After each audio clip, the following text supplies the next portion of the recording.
Welcome back to the Ancestral Findings podcast. This time of year always stirs up reflection, and not just because summer is starting to peek around the corner. Memorial Day is here, a day that means different things to different people. For some, it's a long weekend. For others, it's deeply personal. But beyond the cookouts and parades, there's a story to tell, a history worth remembering, a reminder of sacrifice, and why it matters. So today, I want to take you on a thoughtful walk through the meaning, history, and personal connections behind Memorial Day. It's a good time to think about those who came before us and what they gave up so that we could live with the freedoms we have today.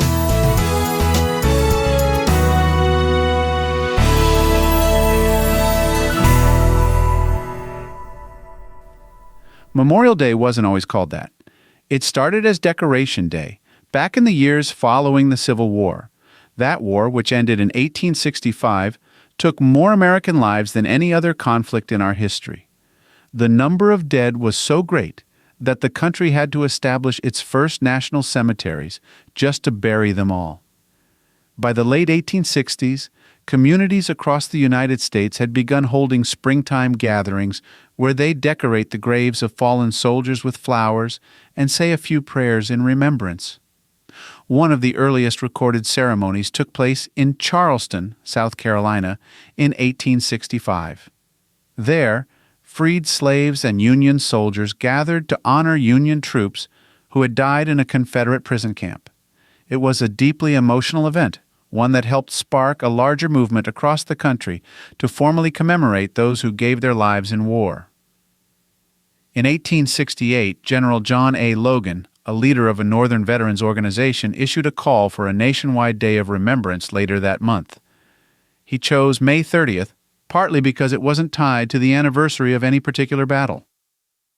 On that first Decoration Day, General James Garfield delivered a speech at Arlington National Cemetery. Afterward, about 5,000 participants helped decorate the graves of 20,000 soldiers from both the Union and the Confederacy. As the years went on, Decoration Day ceremonies became more common. By the end of the 1800s, the day was observed all across the country. Southern states, though, often held their own Memorial Days on different dates. That regional split continued until after World War I, when the meaning of the holiday began to shift. After World War I, Americans started using the day to honor all of the country's fallen military personnel, not just those who died in the Civil War. The change reflected a broader sense of unity and recognition for sacrifices made in newer conflicts. The day began to bind the country together, no matter where you lived or which side your ancestors had fought on. Then came 1968.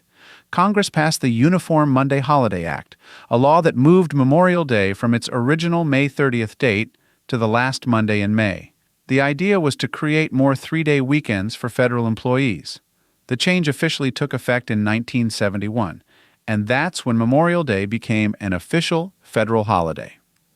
Traditions surrounding Memorial Day have continued to evolve, but the core idea remains the same, honoring those who died in military service. People still visit cemeteries, decorate graves, and participate in ceremonies.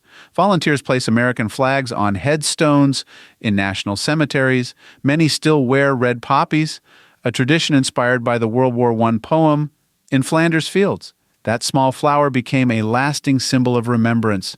Parades are another big part of Memorial Day, with towns and cities all over the country bringing together veterans, service members, marching bands, and local groups to honor the fallen.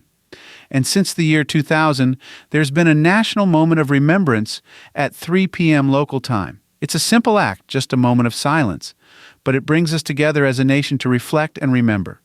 If you're a family historian like I am, Memorial Day can take on an even deeper meaning. It's a time to explore your family's military roots, to find the names and stories of those who served and sacrificed. Maybe it's an ancestor who fought in the Revolutionary War, or a great-uncle who served in Vietnam. Military records, pension files, and even old letters can open a window into their world. You might consider visiting their grave sites if you know where they are. Or, if you're still piecing together their history, Memorial Day is a good time to dig into the research. These personal connections help us understand not just our families, but the nation's past through real, lived experiences. Going back to the Uniform Monday Holiday Act, it changed more than just Memorial Day. It moved several other holidays to Mondays, too, including Washington's birthday, which most of us now call President's Day. The goal was to simplify the holiday calendar and boost the economy by encouraging travel and family time during long weekends. But the trade-off was that, for some, Memorial Day started to feel less like a solemn day of remembrance and more like the start of summer. Even so, many organizations like the American Legion and the VFW work hard to keep the original meaning of Memorial Day alive. They organize parades, host events at cemeteries, and run educational programs to remind the public that this holiday is more than just a chance to barbecue. It's easy to let that meaning slip in the hustle of a long weekend. But when we connect with the personal stories behind the names, it becomes much more powerful. For example, maybe you come across the story of Private John Doe while researching your family tree. You find out he was just 19 when he left his small town and joined the Army during World War II.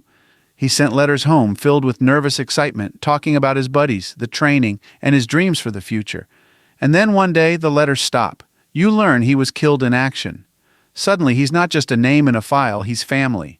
Each person remembered on Memorial Day was someone with a story like that, someone with hopes and dreams and people who loved them. Those stories are worth preserving and telling and remembering. While Memorial Day is uniquely American, many countries have similar traditions. In the UK, Canada, and Australia, they observe Remembrance Day on November 11th to honor those lost in war.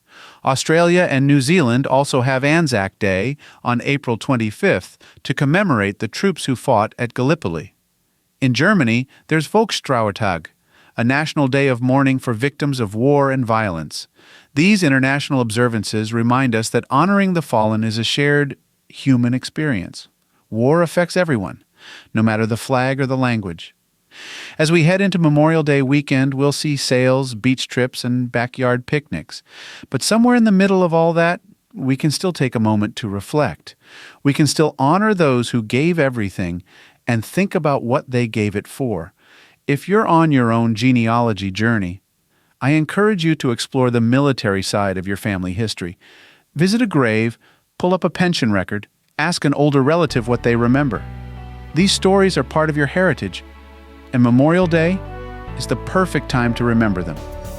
So as the burgers hit the grill and the kids run through the yard, let's all take a quiet moment, maybe at 3 p.m., maybe whenever it crosses your mind.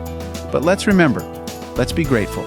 And may your search for stories, especially the stories of service and sacrifice, lead you to discoveries that bring meaning to this day and the legacy it honors.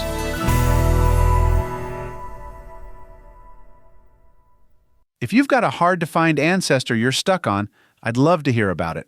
Just head over to ancestralfindings.com and click on Contact to send me a message. While you're there, take advantage of our free weekly genealogy lookups. Explore thousands of articles and enjoy hundreds of podcast episodes. We've been helping family history researchers since 1995. And if you're looking for even more, check out our Genealogy Gold Q&A series over on Patreon.